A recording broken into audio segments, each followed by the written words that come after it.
All right, guys, we are in the greenhouse today, and I have been piling my plants up in here because we're getting a frost this week. So slowly but surely, I have been moving everything in here. I've got to go out to the regular garden and salvage what I can before frost hits. But before I do that, I got to water in here.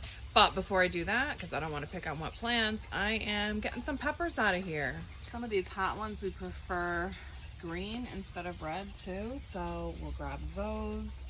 Not that haul. And I'm gonna go ahead and grab some greens next.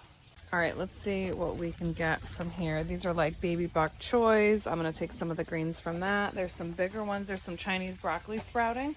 We'll just go ahead and grab those. Oh, look, we got a little friend.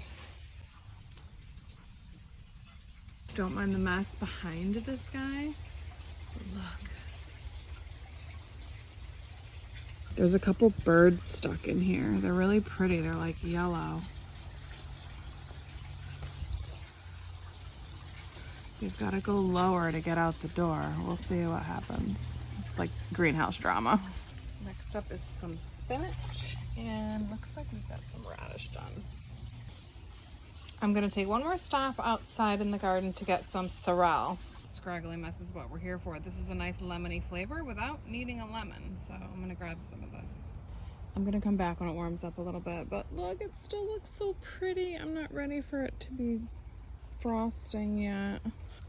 All right, guys, we did it. We pretty much filled this basket, and I'm going to get all these greens washed up for tonight's dinner now, chopped and everything prepped, so it's easy when I have to do it later. Here is the final harvest from today after it's all washed and prepped and ready to go to the refrigerator.